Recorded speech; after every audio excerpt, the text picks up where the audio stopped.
You're listening to The Green Flag with your hosts, Lukas Wacker and Kyle Cushman.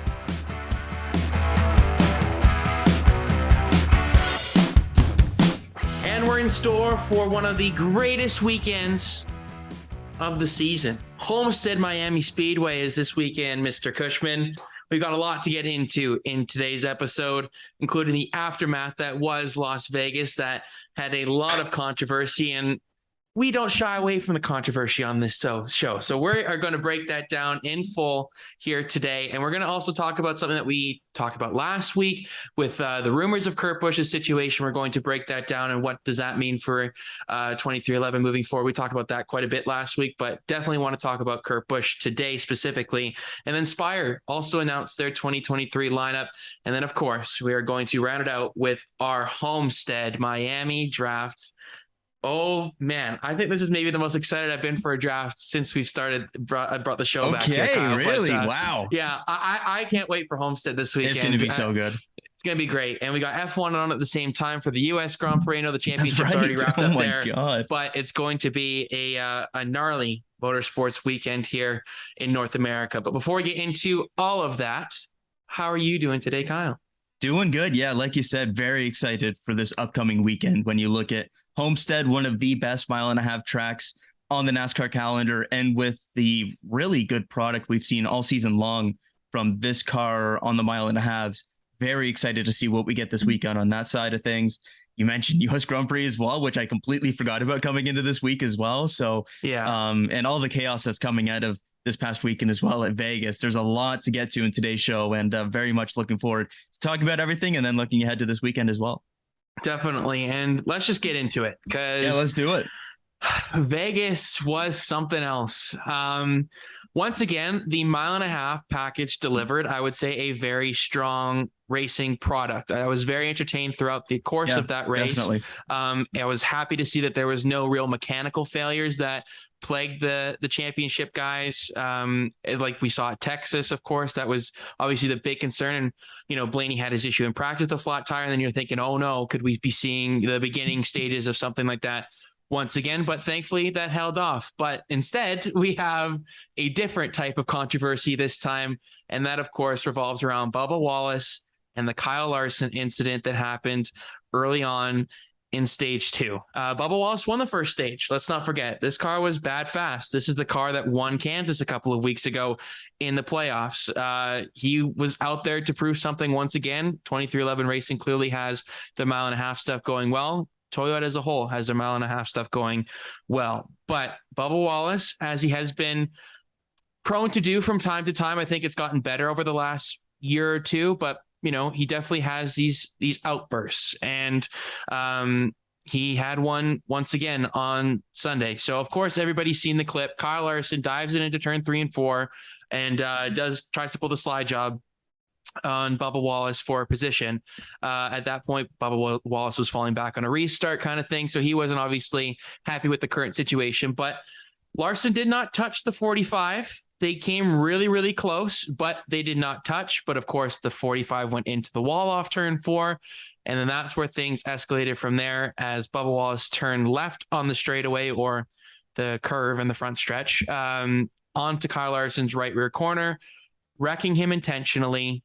And then, of course, taking out an innocent bystander in Christopher Bell as well, a playoff guy that did not deserve to be in the garage area after the beginning of the second stage whatsoever. And that has really put a bit of a lackluster, or he said such a strong playoffs, and it just has gone up and down throughout. And this is something that he hasn't had any luck on, at least in this race. And he is in a definite hole going forward in the final 2 races at -23 to the cutoff line. And then, of course, Bubba Wallace walks across the track afterwards, showing his displeasure with Kyle Larson, and the two get into a scuffle. I wouldn't say the two. I think it was more one-sided. Yeah, I mean, I can't even say fight, though, because that was just Wallace just being very frustrated and pushing Larson around. Credit to him, he didn't do anything back. Like, he just kind of took it. And afterwards, they both went from the infield care center, did their interviews with Marty Snyder. One was definitely in a better mood than the other, let's say that, or a little bit more open to questioning. Larson handled it very, very well, in my opinion. True champion there. Think he's matured quite a bit over the last couple of years for obvious reasons. But Larson definitely handled that well. And we can get into this here, Kyle. I mean, the whole incident itself, but Bubba Wallace did not really do the best thing in his post-race interview there as well.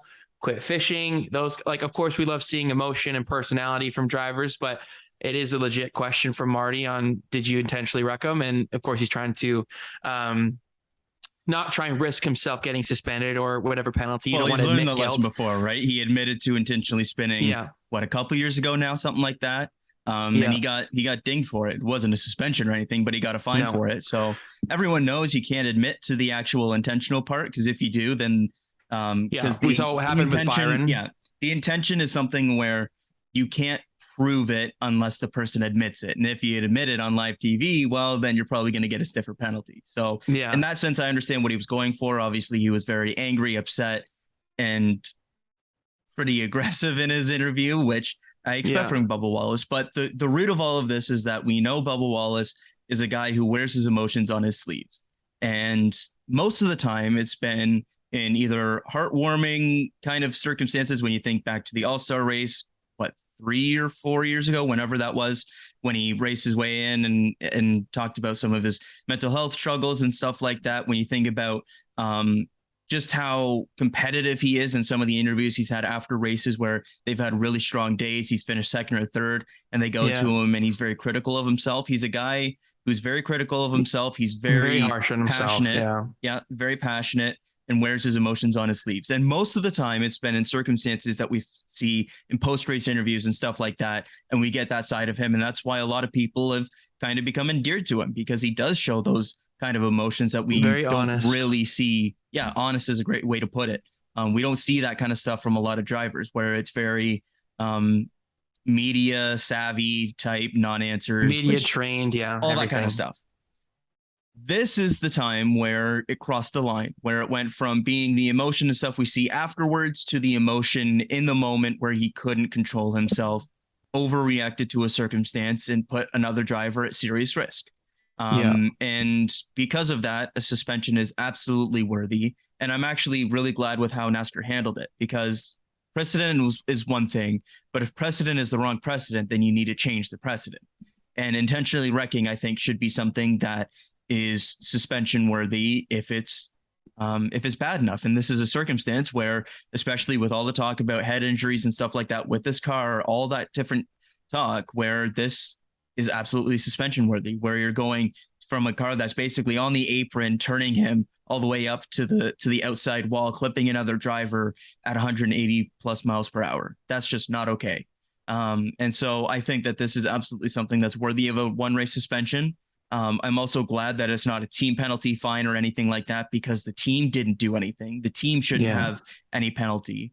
It's the driver that should have the penalty. And so that's why I'm all in favor for a driver suspension where the team doesn't get docked any points. There's no fine to the team, and they can replace the driver for this upcoming weekend. That's what I didn't really like. I know I was kind of sarcastic last week when we talked about the Custer stuff, but that's one of the things I didn't really like about the Custer fine and stuff like that, is that Custer didn't really do anything wrong. He was following orders from his team. So in my opinion, for that kind of circumstance, the team should get the fine, the team should get suspensions, whatever it is. The driver shouldn't be fined in those circumstances. In this circumstance, this is all the driver. The team had nothing to do with this. And so I'm glad with the way that they decided to discipline this situation. I hope this is the precedent going forwards. I think intentionally wrecking somebody in this kind of aggressive nature is worthy of a suspension. And I think, look, in the moment, Bubba, he did what he did. He's going to regret that going forwards. And I hope he learns from this, where there's been a lot of circumstances where people have told him he needs to tone down the emotion, not from a, it's bad, you can't show your feelings, anything like that circumstance, but from a, this is going to be detrimental to you in the race car because you're going to do things as an angry driver that you don't want to do. And this is exactly the circumstance that we're kind of talking about here. So I like what NASCAR did from a discipline standpoint here. Obviously, you can't do that if you're Bubba Wallace. There's nobody that should be trying to defend it. I hope this is the precedent going forward, because this is just something that you can't have in the sport. Yeah, I want to just bring it back for a second to the incident itself. I personally I don't see a lot that Kyle Larson did wrong. I think it was a racing incident, right? It's a racing incident, but he drove him up the track. He did drive him, but I've seen it happen time and time again, right? And I don't think Larson would have, if it's anybody else in that situation, I don't think he gets reared in a way. Like, I think it was just the wrong person at the wrong time that he kind of did that to. I think Larson, he's so good, right? It's obviously on him that Bubba ended up in the wall, but I don't think it's the end all be all that obviously deserved that any type of reaction to that extent. I don't think anybody can justify that. I'm almost thankful in a way that Christopher Bell was there, because that could have been really, really bad. With the rear impacts that we've seen with this car, that could have been season ending over for Kyle Larson, and who knows? I don't want to, it's obviously it's speculating about injuries and stuff, but obviously, but it is just, it was obviously a very scary incident, because you rarely see a right rear on a straightaway like that going full speed. I mean, they were going real fast here, and I am very much in agreement with NASCAR that they took the one race suspension. I could see it possibly being more in a way, just because the 5 car has a lot and the 20 car has a lot left to gain. This 5 car is still in the owners championship. That was a 45. He's not in the owners championship anymore, is he? Sorry. I thought you meant like overall, but yeah. Yeah. No, like the 5 car still could technically win it all, right? Yep. It's unlikely, but it's still a possibility. And now this puts them in a really tough place to think about advancing to Phoenix. I think, but that's where the money is, right? That's where the owners. Yeah, but you can't discipline based off of the people involved. You need to discipline by the action. Fair enough. I do think the circumstances should be taken into account. I don't know if they were or not, but the incident itself deserved one race. I could see the possibility of the circumstances then maybe adding an additional race, because you basically took one race away from the 5. But I don't think that's, I would be in agreement with just one, but I could be persuaded to thinking that 2 could be a legitimate penalty to Bubba for this. I don't think anything more. I think 1 is probably the right amount, but I do think that there could be a case to be made. Well, the thing with that is that, I don't know, anything more than one race, I think, is way too harsh. Just because they're already going against the precedent that they've kind of set by suspending him for a race. Yeah. And going to 2 races is something completely unprecedented for a lot of different things. Like, it's extremely rare you see a race suspension to begin with, let alone multiple. So anything more than that, I think, would have been way too much. I don't think you can really take into account the circumstances. I think, like we see in a lot of sports, where something suspension worthy is for the action, not for the circumstances, the outcome, all that kind of stuff. So I think 1 race is perfectly fine. I think they hit it on the head. But I think anything more than that would have been way too much. The only reason I think 2 could have been a possibility is when I look back to what Matt Kenseth did to Joey Logano at Martinsville in 2015. He got 2 races for that. And, Logano was still in the playoffs. 5 car still kind of in a playoff spot technically. And he wrecked them under green and took them both out. Like that would be the only my argument would be that suspension was too heavy. You really think it was too heavy for that? Yeah. I disagree on that. I think, I don't know. Maybe at the time you can't have your cake and eat it too. NASCAR encourages everybody to and shows all those stuff in the promotional packages and stuff. And then you can't go and suspend somebody for dealing with it on the track for 2 races. I think one race. I think at the time, I honestly am contradicting myself now thinking back, because I thought 2 might have been heavy then. But maybe that's just because of all the safety stuff that's been happening this year. I'm more on edge about it all. But nonetheless, Bubba Wallace deserved to be suspended for a race. I don't think a fine, like you said, or a points penalty was anywhere near. And I'm glad that they didn't, because all the stuff there's that you no mentioned reason there, to punish the team for that. It is perfect. You lined it up really well there. Bubba Wallace just, sometimes there's just these moments that he has, and you really want to love the guy because of how much he cares about himself. and how much he cares about his performance, how much he cares about the sport, and how, he his wants team, that success. everything. Yep. Yeah. Like it's admirable how much he cares. And I think that I'm a person that personally that wears my emotions on my sleeves, I think. Right. So I can relate to him. I can relate to him in a lot of ways on, man, like that was a top, like I would hate to finish second when you have had such a tumultuous career. I mean, from the very beginning, right? And he's had to overcome and persevere through a lot, and he's still been able to make it to the top level in a very promising ride here for the future. He's done a really great job at that and becoming a really good spokesperson in a lot of ways for the African-American people, and just as a race car driver. He's really good for the sport, but just sometimes these outbursts, then it just makes you go backwards, and it takes you back maybe a year or two kind of thing. And it almost, I wouldn't say it undoes all the positive work that he's done, but it does definitely dampen it a little bit. Just like, man, you were on such a good track.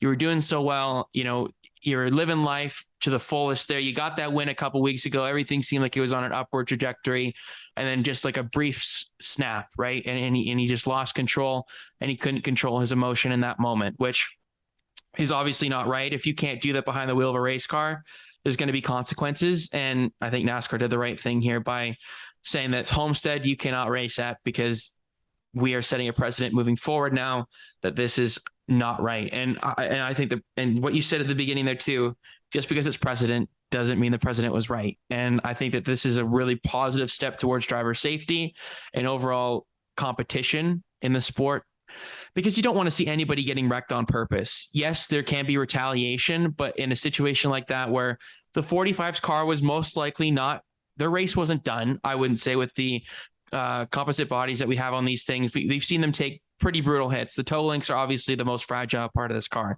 But let's just say that the steering wasn't broken like he reported, obviously, and he was able to continue, right? That was an overreaction then, and let bygones be bygones. It is what it is at that point. So I'm very satisfied with how NASCAR's handled this entire situation. And I hope Bubba does definitely learn from this lesson, because it's a lesson that needed to be had. And obviously you'd never want to see it, and you don't want to see it for anybody, but he's a pretty good person to probably start this kind of precedent at. He's a guy that has had run-ins in the past, but if one of our more aggressive drivers that can lose his temper from time to time is the person that kind of starts this precedent, I think that it could be a positive influence on all the drivers moving forward, saying if he's doing it and not getting away with it, then I definitely won't be, kind of thing, if that makes any sense. But obviously John Hunter Nemechek will replace Bubba this weekend in the 45 car, an all new lineup for 2311 going into Homestead compared to what they started the season with. But yeah, that's just my 2 cents on the whole Bubba Wallace thing, because I think it's an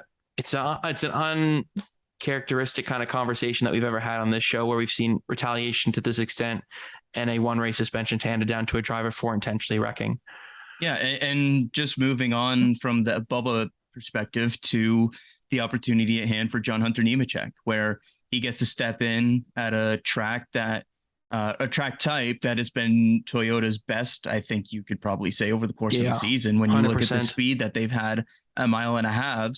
And he gets to step into a legitimately competitive ride and have a teammate there that he's basically battling head to head for, in terms of cachet in the Toyota in the Toyota camp. Yeah, exactly. So huge opportunity for Nemechek this weekend when you look at his prospects coming into the future. Obviously, things being upended with Kyle Busch going to Chevrolet, and that meaning his Truck Series team is going to Chevrolet, and Nemechek, being a Toyota driver, needs to find a new ride, whether that be in the Xfinity Series or in the Truck Series or whatever it is.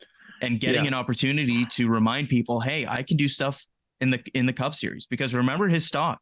After that one rookie season with Front Row Motorsports, where he had some standout performances at Darlington and stuff like that.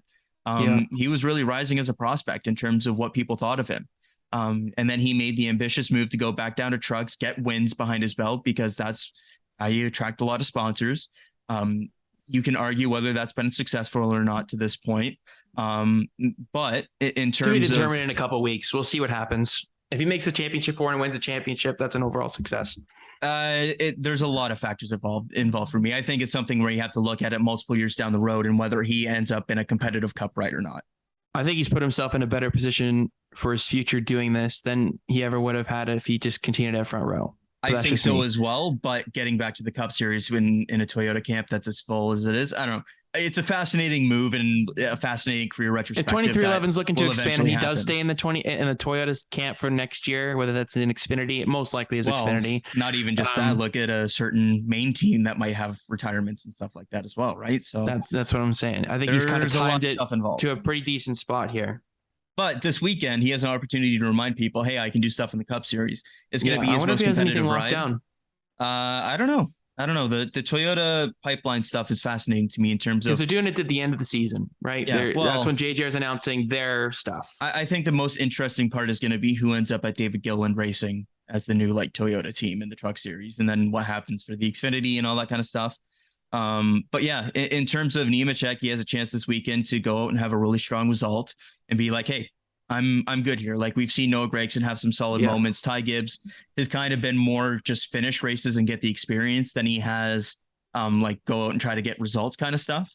But he's had a couple of solid showings here and there. But yeah, a huge opportunity for Nemechek this weekend, a track that should lean towards 2311 having a good weekend when you look at the success that they've had so far this year. Yeah, I'm super excited to see him back in a Cup car. Definitely. He did do the test for 2311 at Homestead a couple of weeks ago as well on one of those days. Right. Yep. So this is not a track he's unfamiliar with in this car as of now. This will be probably the best circumstances for him to succeed, considering the test and the car that he's going against the same one. And I'm sure he's been working throughout the year with the engineers over there because he was slated to obviously be their replacement driver if anything were to have happened. And then we all know how Ty Gibbs got the car at Pocono and then has had it since then. So certain coach gave a call and that's how it goes. Yeah. Yeah, and that's probably around the time that Kyle Busch found out he wasn't returning to Joe Gibbs Racing. So if he did, he should have seen the writing on the wall. So yeah, definitely sore point there. But nonetheless, I'm hopeful that he can do a good job here this weekend. I think a top 15 is definitely within reach for that team. That should be the goal. Yeah. Anything above that is a bonus, and it could do if he doesn't have anything locked down. I'd be curious if this does increase stock or makes them rethink, or if he does a good job in a one-off race kind of thing. If he can go out there, finish all the laps and bring it home on the lead lap and finish in the top 15. If he can do that, I would definitely see okay, this guy's, let's not forget, he was a really good talent. And there's a reason why people wanted him in those kind of one-off Xfinity Series races back before he went down to KBM trucks. He did really, really well for Chip Ganassi when he was in those kind of starts. Good point. In the Xfinity Series. So this is a guy that I'm pretty high on, John Hunter Nemechek. I have been for quite a while. But I hope that he uses this opportunity to his full advantage, and I'm sure that he will. This is big time.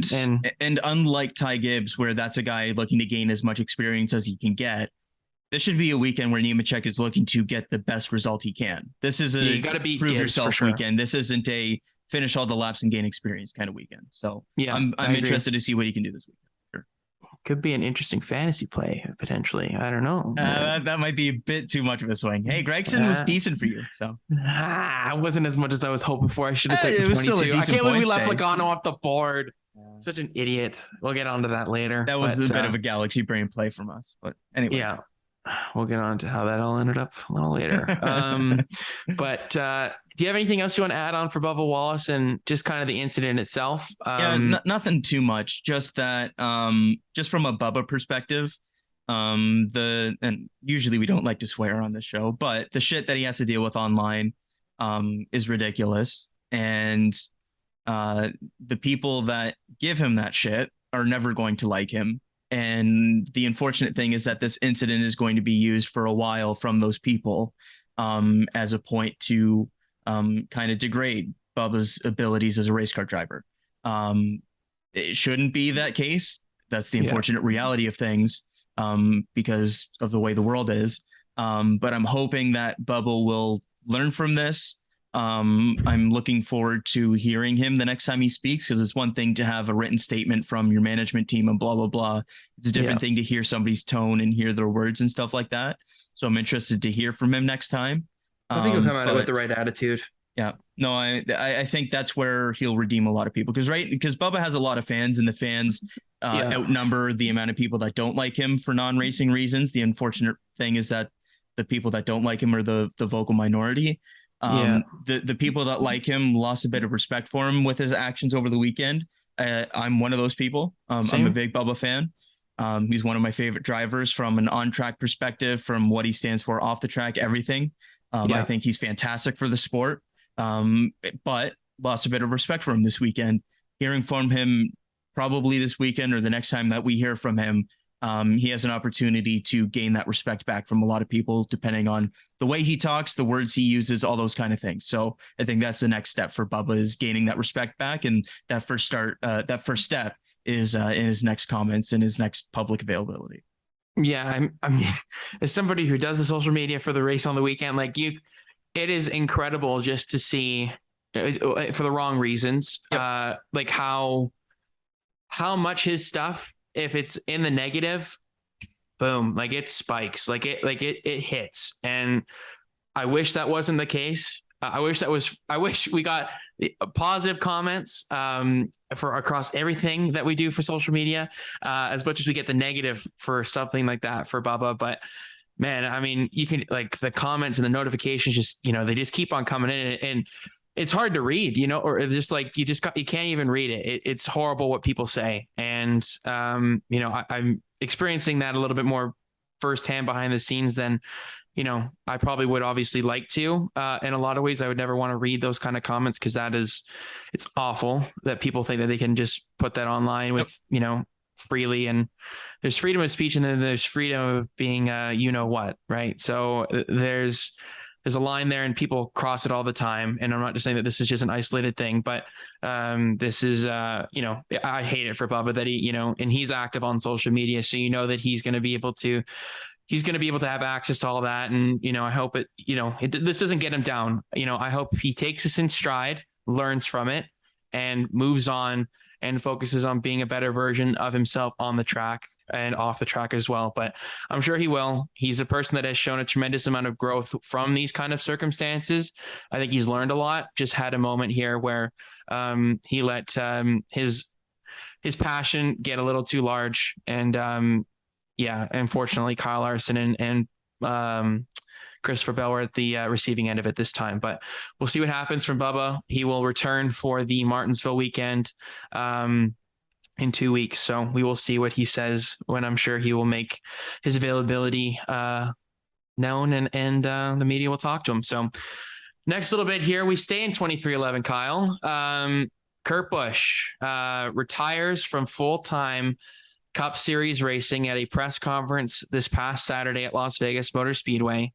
An emotional Kurt Busch for obvious reasons. This is a sport that he has loved. He had a contract for 2311 to drive the number 45 next season. So this was not meant to be a farewell tour for him. And unfortunately, the circumstances with his health and him looking towards his long-term health became the number one priority, and rightfully so for a lot of reasons. But Kurt Busch is retiring from full-time racing, and Tyler Reddick will go and join 2311 Racing as expected 1 year early to drive the number 45 car. They have bought the contract out from RCR. So RCR will probably stick with a 2-car team for next year with Austin Dillon and Kyle Busch. Reddick moves over there to join Bubba Wallace in 2023. So that is the gist of it. But Kurt Busch, obviously, I'm heartbroken for him, really. I could not have gone, this is a Busch brother, right? Like, as much as I love Kyle, Kurt is just right there. Kurt's been a great person to follow in this sport, and to see that he's having to end his career not on his own terms, really. He's ending it on his own terms to, say that I can't do this. It's a priority for my health, but not ending it the way that he absolutely envisioned and what he ultimately deserves as a race car driver that has given so much to the sport. There's so many fans, so many different teams have benefited from his success and his experience and his knowledge. It's just a shame to see that it ended like this. So what are your thoughts on the whole thing? We talked about Tyler Reddick moving over. We thought that was going to happen, but we didn't know what extent Kurt Busch's announcement would have been. But what'd you make of the announcement, Kyle? And, Kurt Busch retiring from full-time Cup Series competition? Yeah, don't want to spend too much time on it because we did talk about it a lot last week, but we didn't talk about the Kurt Busch side of it as much, or what he meant. Yeah. In terms of the Kurt stuff, like I know he's done full-time racing and stuff like that. He's not done. He'll be back behind the wheel eventually. The move to retire from full-time racing, to step aside from the 45 going into next year in a full-time capacity, is because he doesn't know where his health will be at the beginning of next season. And the best opportunity for the 45 car to succeed is to have Tyler Reddick come in there immediately. And that's Kurt Busch's biggest priority, is his health and having that team be successful. So him stepping aside is commendable in terms of the difficulty that it is to make that kind of decision and allow somebody else to come in and all that kind of stuff, to put your health first, all those kind of things. But this isn't the last we're going to see of Kurt Busch behind the wheel. And I don't think this is the last we're going to see of Kurt Busch in the Cup Series or anything like that. This is a guy that clearly still wants to race. He had signed an extension with 2311, or he had option years to basically remain with that team as long as he wanted to race. And we heard Denny Hamlin basically say that as long as he's clear to race, we're willing to run a third car for him at select races. So next year, at the point when Kurt Busch is able to return, he's back to full health, all those kind of things. They'll obviously take it slow. They'll take it to their points. But we're going to see Kurt Busch behind the wheel of a car eventually, whether it's next year or a year away. We'll see it eventually. And I'm looking forward to seeing that return, because Kurt Busch in the Cup Series is a good thing for the Cup Series. As we talked about last week, his evolution from kind of that very infamous driver who had a lot of people hate him and everything like that. Controversial is exactly the word I was looking for. And his evolution from that Spencer to all that kind of stuff. You got to love it. But his evolution from that to a guy who kind of learned his lesson, moving back down the field and stuff like that, moving back up the grid to becoming a fan favorite, well-spoken guy, and doing a lot of good stuff the past few years, and some equipment that probably shouldn't have been as good as it was with him behind the wheel. So it's unfortunate that he's going out in a full-time capacity this way, but I'm really looking forward to his eventual return behind the wheel, because they said all the right things this weekend. I would be stunned if we don't see Kurt Busch behind the wheel again. We'll see it again eventually, and I'm looking forward to that day. Yeah, I'm with you there. Man, it's just going to feel weird not seeing him full time. Like that is going to be a real shell shock, just to the system. Not seeing his name on the scoring pylon on the broadcast and not hearing his name mentioned week to week will definitely it'll be noticed. I don't think it'll be overlooked by any means for a lot of fans. So like you said, I think Kurt Busch is not done, but just for it to end this way is definitely kind of it's a heartbreaking kind of situation for, I think, everybody involved. So we'll see when he returns, and it's definitely been a rough year for him on and off the track for a lot of different reasons. So looking forward to seeing him make his triumphant return whenever that does happen. He says he's at about 95% right now, but you need to be obviously 100% to compete in the Cup Series and do your best and put yourself in a very vulnerable position in a lot of ways for what we see with the safety of this car. They're making advancements and whatnot, but gotta give a tremendous amount of credit to Kurt Busch for how he's handled this entire situation. So we'll see when he returns, maybe in 2023 or beyond, but he's not done racing. That's for sure. Kurt Busch will be here to stay around for a long, long time. Next up, Kyle, Spire Motorsports, silly season news this week. Yeah. We have another full-time competitor here for a driver lineup that is going into a twofold here for full-time competition. That is Corey LaJoie, sticking around in the number 7, has impressed at times, obviously came close to a victory at Atlanta this past summer. We'll see what he can do. I think he's a talented race car driver, but Spire's equipment definitely is lacking to give him that top 30 in points right now, to say that if you get a win, you're into the playoffs. And that was what would have happened at Atlanta. He would not have made the playoffs even if he had won, because he did not make the top 30. And then to partner alongside LaJoie in 2023 will be Ty Dillon, departing Petty GMS.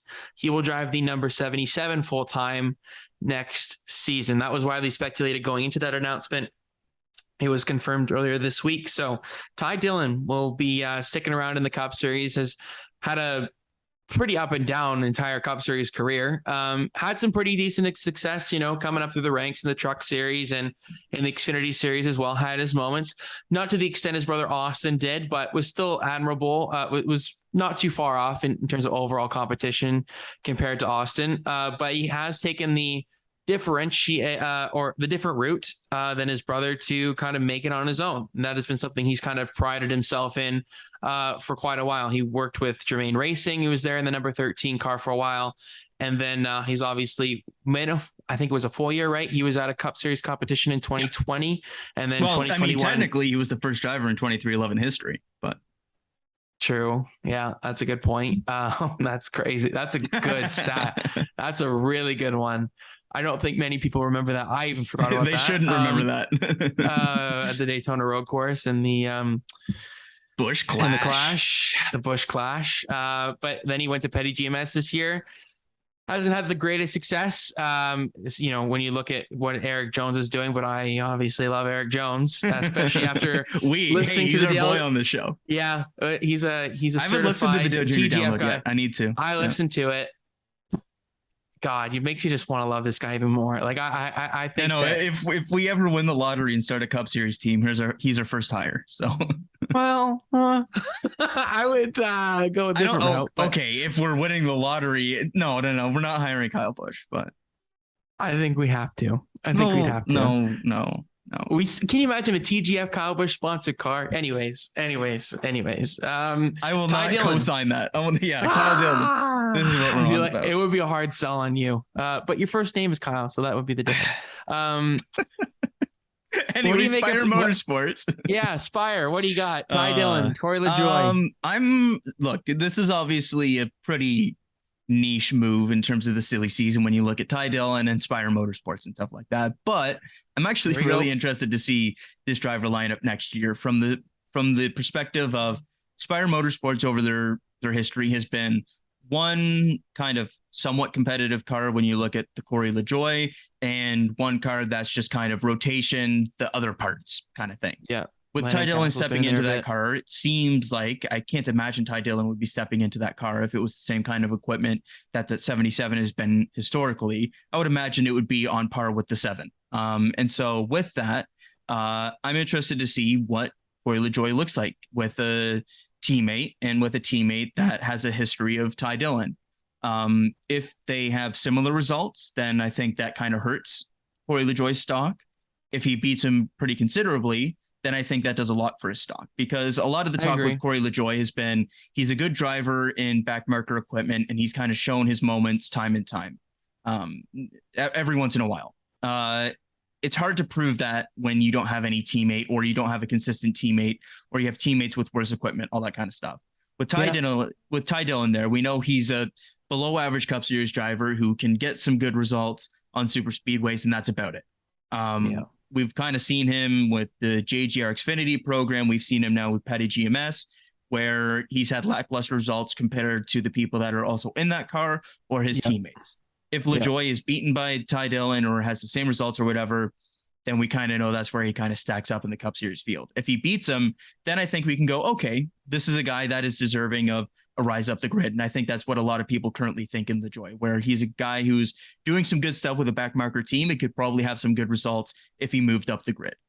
So I'm interested to see how this duo goes into next year. Corey LaJoie's had a really underrated season, I think, when you look at the amount of top 20s that they've had. Yes, they're outside the top 30 in points, but there's also more competitive cars when you look at their average finish. Well, this season especially, I mean, that's my point. Super competitive. So when you look at it, and that's not even including the fact that there are like 2 2311 cars and all this kind of stuff. So from a circumstance of Spire Motorsports, this is actually their best statistical season in terms of average finish for Corey LaJoie. It's the best of his career. Oh yeah, at they've Spire taken Motorsports steps this season. 100%. They've taken legit steps. They've gotten legit top 20s and stuff like that. They've had legit good runs. So I like LaJoie as a driver. I think he's an underrated guy in the Cup Series field. I think if he got a shot somewhere, he could do pretty well. Where would you think that he would be good? What kind of level? What kind of team? Funny enough, like a petty GMS level, a team that can knock on the door to the playoffs if they have some good results, but ultimately not that great. I put him in kind of a little bit lower than like the Chris Buescher tier, where Chris Buescher is a guy for a lot of years that I've thought of as a guy who's done some really good stuff in kind of mediocre equipment, where if he gets that chance in better equipment, either with the team progressing or with moving to a different team, he could do good stuff. So I'd say that right now I'd probably put him in like the same level of what I thought of Chris Buescher when he was at JTG Doherty, where he's a guy who can do some good stuff in kind of like a mid-level car. And I hope he gets that chance eventually. So we'll see what he's like next year. But I do like LaJoie, and I'm interested to see what he can do with like a full-time teammate going into next year. Yeah, definitely. Kind of an underrated kind of head-to-head battle that it'll be under the radar, of course. It'll be battling for top 20s and stuff. It's not going to get TV time, but it's going to be something that I'm keeping my eye on because look, there's a lot of competitive teams in the Cup Series now, and finding those good drivers that can get the most out of your equipment is going to be even more important than it has been in the past. We've seen it with Eric Jones at Petty GMS and getting a win and all those kind of things. So you got to get a driver in those situations that can carry the car, right? Exactly. Like you want to carry the car beyond what it's capable of. If you can, that's what makes people stand out back there. LaJoie almost won a race this year for crying out loud. I know. Like, yeah, he's good. He's a good driver. So I'm interested to see how that goes head to head next year. Yeah, I mean, he was in that NASCAR Next video that we all loved. And when you look at the competition he was against, and did pretty well against them in ARCA back in the day, against some of those really talented drivers that we rate at the top level right now very highly. He was no slouch against them back then. So definitely just hasn't had the backing compared to some of these other guys and the break that he's needed. But this is a step in the right direction if Spire can become a legit top 25 kind of team there that lingers around there and then can get maybe a surprise top 15 maybe here and there next year. I think that's what they're kind of going for. In the 2012 K&N East Series, he finished second to Kyle Larson and beat guys like Brett Moffitt, Chase Elliott, Bubba Wallace. So he's had good results in the past. Obviously, all those guys were at different ages and stuff, so that's a factor involved. But he's a guy that has talent. He's shown it a bit this year. I'm interested to see how that head-to-head battle goes next year. Yep, definitely. That'll do it kind of for the news and notes for today's episode. One final thing breaks my heart, really does. Can you guess what it is? I have no clue where you're going on this. Ben Bayshore has been suspended for 4 races after the loose wheel at Las Vegas Motor Speedway. Kyle Busch will end his JGR tenure without his current crew chief atop of the pit box, and Ty Gibbs will not have whoever crew. Well, I don't even know if Ben Bayshore's sticking around in that 18. He's not. There's no way. It's got to be Chris So I don't know if you've listened to Door Bumper Clear yet, or if you do it all. I did. But he's not sticking around in that. But that's he's sticking around, but he's not sticking around for Ty Gibbs. He'll go to the Xfinity Series. He'll go back down, I think. I think we might get a straight swap with him and Ratcliffe.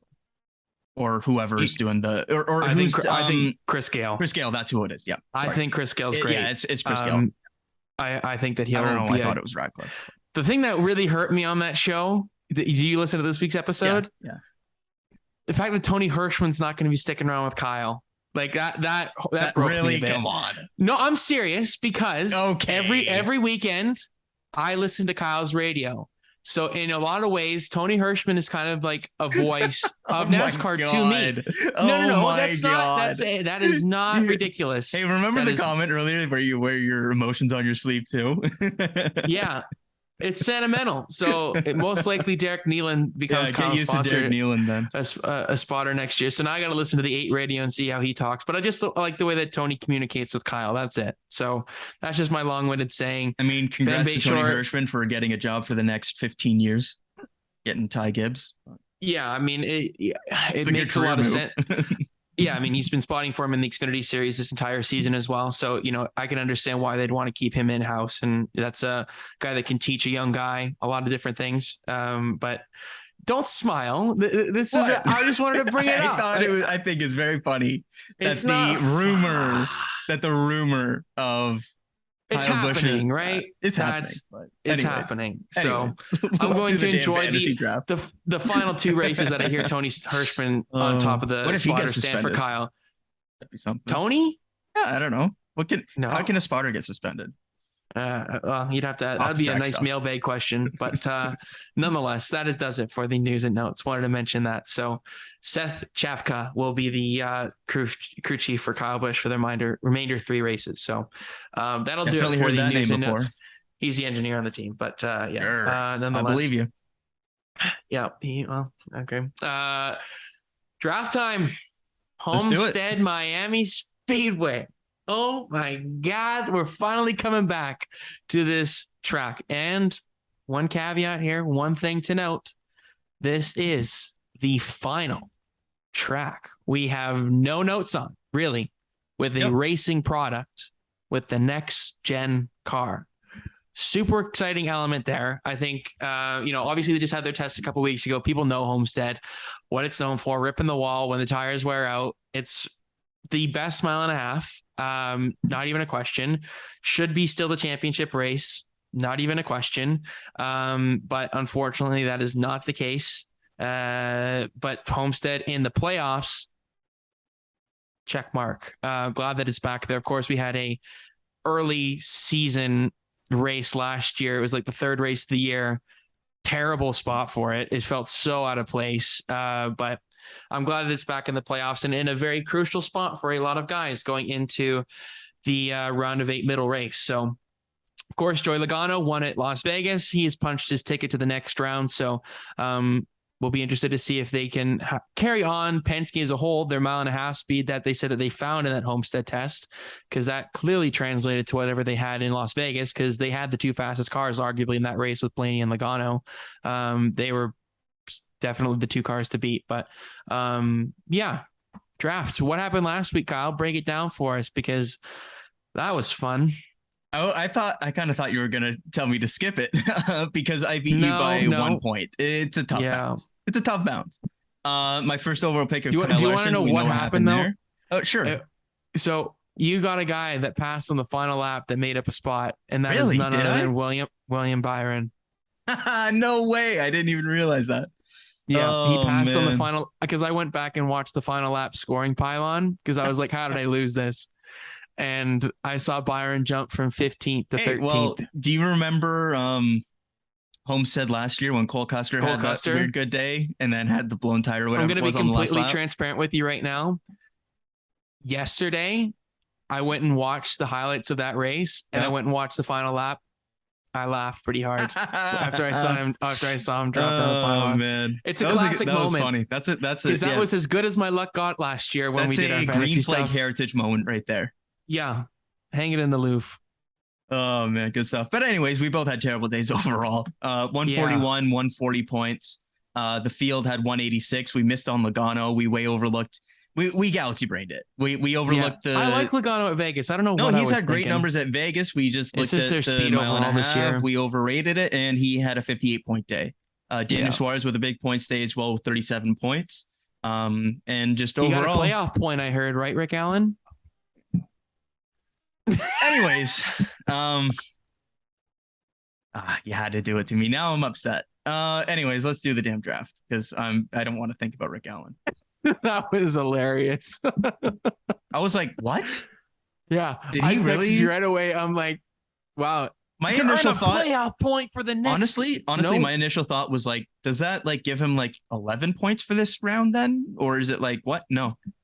Nope, it does nothing. They got rid of that on the graphic. Yeah. You get to choose, good sir, by winning by 1 point last week. Where would you like to go? Keep the trend that we have had, where the first 7 races of the draft, where you get the first overall pick and I get the 2-3 wraparound, or are we switching things up for the first time? Well, with the first overall pick, I am happy to hand it to you because I'm taking the 2-3 wraparound. Are you serious? I'm serious. Are you legit giving me the first overall pick? I'm giving you the first overall pick. I want the 2-3 wrap. Oh, wow. I'm very happy by this. I got to be completely honest. Well, I was not expecting that. I thought you were playing reverse psychology on me earlier. Well, I'm very happy to select with my first overall pick, Tyler Reddick. Okay. Yeah, I know who you're going to likely take in the 2-3 wraparound. It's probably the two guys I really wanted there, but I'm satisfied with taking Tyler Reddick first overall. So give me the number 8, baby. That thing is going to victory lane this weekend. Probably the last time for a while. So go. Look, passing up on Tyler Reddick in the first overall pick was tough, but I think that there's just too much value in the 2-3 to pass up, because you see it this week, eh? This is where the vision is. The 2-3 wraparound. It's overwhelming. It is overwhelming. There was basically like 3 main guys that I really wanted. I think is probably how I'd say it. So I was comfortable giving up 1 to get 2 of the others. So the first one I think is fairly obvious, and that's Kyle Larson. When you look at his history at Homestead, when you look at his results this year, everything like that, they've been really strong on mile and a halves. In fact, the only time that they haven't finished in the top 10 at mile and a half was this time at Vegas. You mentioned it last week. You jinxed them. I jinxed it. So I didn't think I'd be jinxing them that hard. But anyways, Larson getting back in the top 10, top 5, top 1 maybe this weekend. So I'll take him as the number 2 pick. Now, who do I think I'd be curious to know what his average draft position is in this. I feel like it's like 1.1. That guy has gone in the top 2 and he has not won a playoff race. It's hilarious. So part of this is I know who I most want to take, but I also have to kind of play the game of who's most likely to get back to me. Oh, you are thinking like that. Okay. You know? I kind of have to. So I think, it's too good to pass up on, and I know you really like him, so I will take William Byron with the 3rd pick. Really strong results recently at Homestead, of course, won Homestead last year, and they're in a situation where they need the big points. So I will take the Hendrick duo of Larson and Byron with the 2-3. And I'm glad I did it, because apparently he wasn't getting back to me. So no way he was, man. Oh my God. That is brutal. Why are you taking Byron from me the last 2 weeks? I really want him. Because apparently you really like him, so I got to take him away. Shoot. Yeah, I mean, the defending race winner is not a bad bet. Yeah, I know. You make it seem like he's some underdog. Shoot. That sucks. Okay. That sucks. This is a foreign territory for you. The 4-5 wrap. Where are you going for this? Completely thrown off now. Because there's 3 guys I really want right now, and I know you're going to take one of them in the next one. So I got to think which of these 2 is the best. There are some good ones here. There are some good ones. I will take Denny Hamlin as one of them. That was the other one I was really debating. It was Byron versus Hamlin for myself there. He's just been too good here. Too good. Good pick. Right. This is this is incredibly difficult. I can't go into more detail because I maybe get a chance that you take him. I will take I'll take Christopher Bell. Okay. Yeah. Mile and a half stuff's just been too good. I can't. I cannot pass up on him. He needs points this weekend. He needs a win, but he needs to put himself in maybe a spot where he's maybe -10 going into Martinsville or something like that this weekend. And that's at least salvageable if some other people have some issues. But I will take Christopher Bell. I will say the one thing that does concern me about him I'm going more off of 2022 speed rather than his historical results at Homestead, because when he was in the championship race in the Xfinity series, couldn't really run the wall with the two guys that were really good in that race, in Custer and Reddick, and that's why he really lost the championship that year. But I think he's gotten better at that, and I'm interested to see what kind of racing this next gen car provides. If the bottom's good, seems like the top could be dominant from what I heard on the Door Bumper Clear podcast, but we'll see. I like the 20 car, I do, and I'll take Adam Stevens at Homestead, where he's delivered 2 championships. Good point there. Pretty funny, the Hendrick duo followed by the JGR duo. Do I continue that trend? Do I continue that trend? So I think my first one here is pretty easy, and that's Martin Truex Jr. When you look at his Homestead results, when you look at JGR speed this year at mile and a halves, I just think that's a really tasty duo in terms of somebody that could go out and have a really solid day. He could go out and potentially add another winner to the winner list. He was the one I was looking at. They've been kind of quiet over the playoffs when you look at their results. A lot of misfortune and stuff like that. Not what I was expecting at Vegas. I thought they were going to be better there. Yeah, Sulla ended up having a decent points day, actually. Wasn't as... I know what you mean. I know what you mean. Top 5, but whatever. But I think overall, solid results on mile and a halves this year, and going to one of his better tracks statistically. I really like MTJ this weekend, so I will take him with the 6th overall pick. In 7th, I don't think you'll take him with the 8-9, but I like him too much to pass on him and leave him potentially to the 10th overall pick. And that's Ross Chastain with the 7th overall pick here. It's a guy that you never take. I've not picked him yet, I don't think. You've not picked him, and I've picked him pretty consistently. I love him on mile and a halves. He has outscored the competition by 52 points this year on mile and a halves. Had another really strong points day at Vegas with 42 points. The lowest point total that they've had this season on mile and a halves is 34 points. This is a guy that hasn't really had a competitive ride at Homestead that we can cut over like a large sample that we can kind of look at, but just purely looking at their speed this year and the circumstance that they're in the round of 8, nearly went out and won Vegas. I think they'll have a big points day this upcoming weekend. So I'll take Ross Chastain here with the 7th overall pick. Where are you going to take him? Depends on what you left. Okay. I mean, it depends on who you pick there, right? If you take a guy that I will be taking here shortly, then say his name. Kyle Busch. Okay. I'm taking him. I'm not letting you have him. Okay. Mile and a half stuff was too good. I think he could have won at Vegas this past weekend if he didn't have the spin or the loose wheel at the end. It was very, very close. Was praying that Chastain and Logano were going to wreck there on those final couple of laps or something. It wasn't out of the ordinary. Kyle's done it before, winning from 3rd in the later stages of a race, but he's been too consistent at Homestead for me to say that he's not going to be in contention for at least a good finish. Yep. I think it's unlikely that he wins, just because I don't see him as the best wall runner at the competition. I think he's good at it, but I don't think he's up there with the best of the best. But I like him enough where I think he'll get some good stage points and stuff. I think it'll honestly be an upgrade that Ben Bayshore's not there. For my final selection. Yeah. Big pick here. Big pick. The coveted 9th overall pick.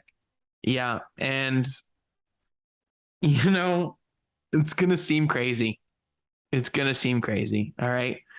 But I have a particular hunch about a certain driver. Okay. Give me Noah Gragson. Oh my God. He's doing it again.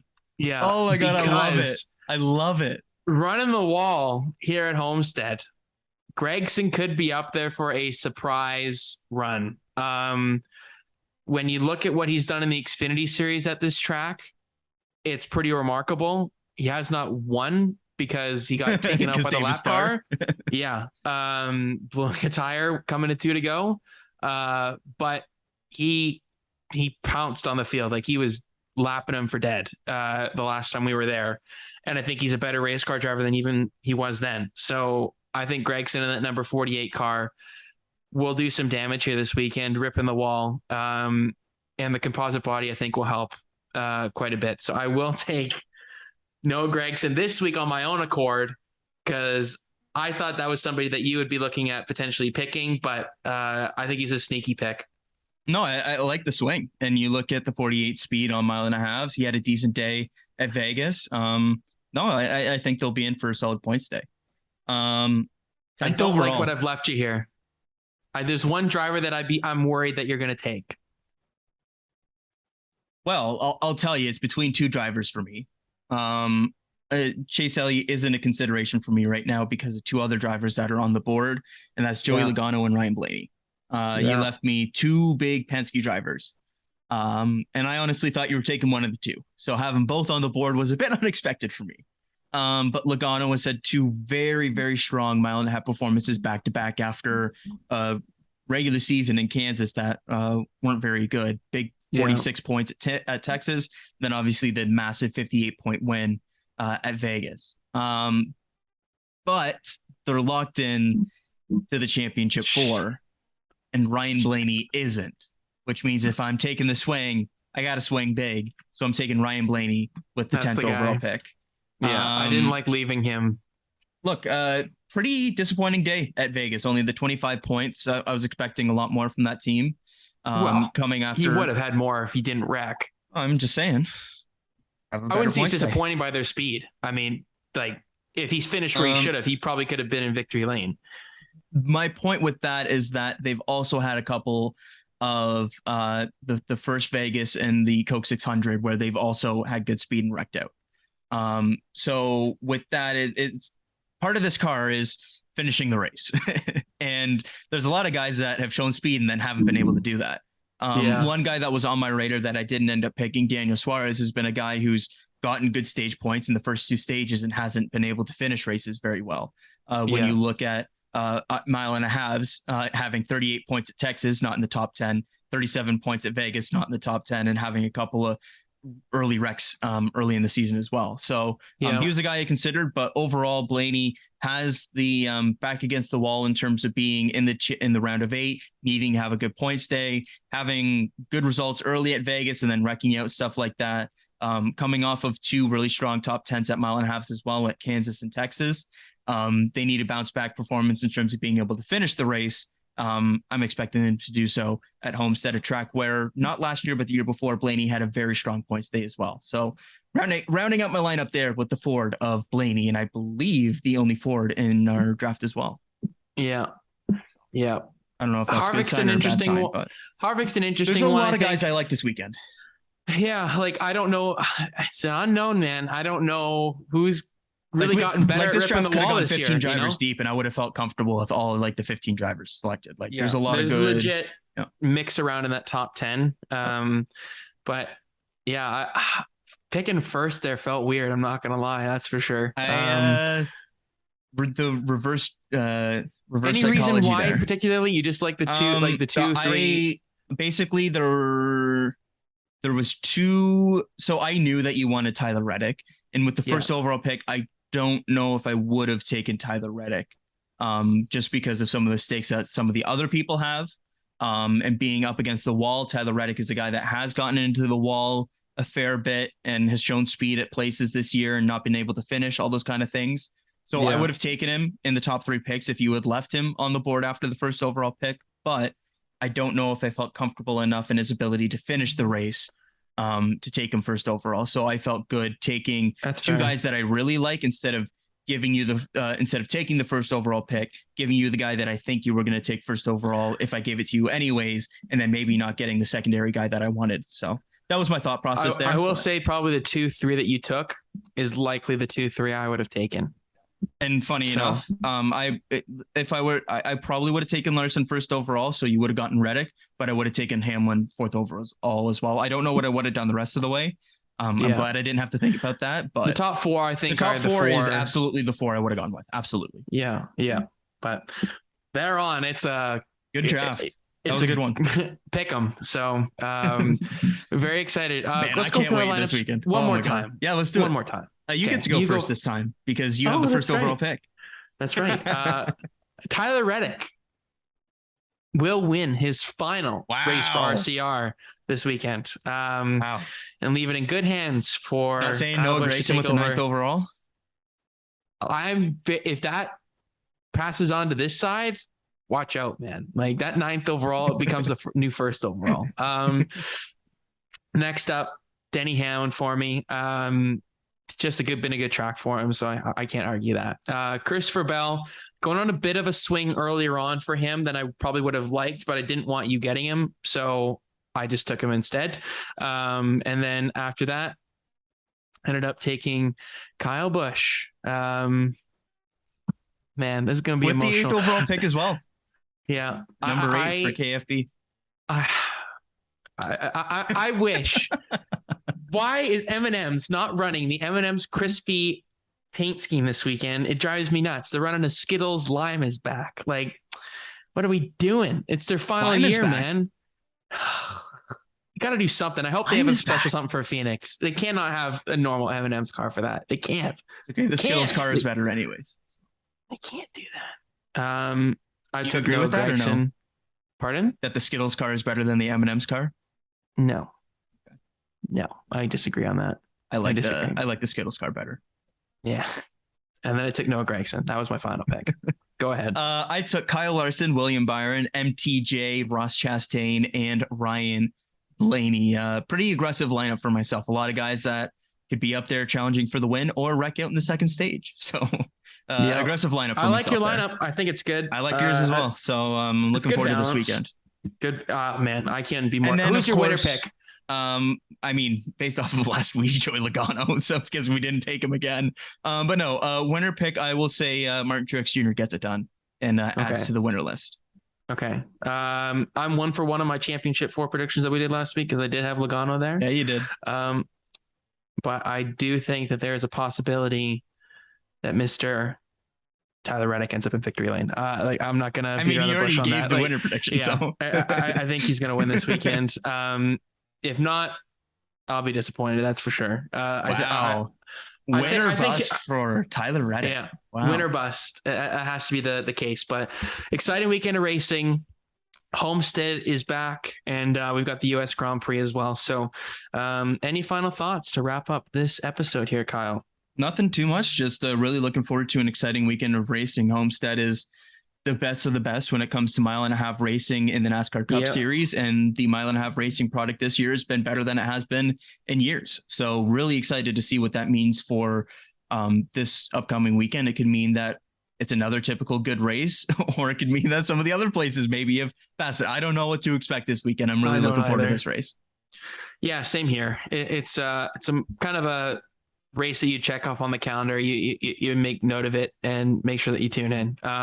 Curious to see how it will impact racing during the day a little bit more this time, because it is a 2:30 p.m. Eastern start time. So may not get into the nighttime with the sundown around 6 or something like that. I feel like it is right now. It'll be close. We'll see if it might be sunset. It'll be close. Yeah, I would prefer if it was going into the night. I think a little bit of a later start would have been great, but the one time they don't have a later start. But anyways, I know. Anywho, exciting weekend overall. Looking forward to it. And then after that, 2 races left in the Cup Series season, where next week we will preview Martinsville. It's going to be a bit of a gong show. A little nervous about how that race is going to go, but nonetheless, we'll be back here next week to tee it all up for you and get you set up for that championship race in Phoenix. That is very, very soon. So make sure to follow us on Instagram and as well as TikTok. Clips have not been coming on that show. We've been super, super busy. But we will be in the off season likely uploading some new stuff there that we've had from past episodes and whatnot. Just get you guys, if you missed anything, we'll have it up there for you eventually. But thank you all so much for liking, commenting, subscribing. We really, really appreciate it. And we'll be back next week. So for this episode, I've been Lukas Wacker. He's been Kyle Cushman, signing off for now. Homestead, give us a great race. U.S. Grand Prix, give us something worth watching so I can have a split screen on. Just give me that. Or else my attention will be solely on Homestead, Miami Speedway. But we will talk to you next week. Enjoy the races this weekend, everybody.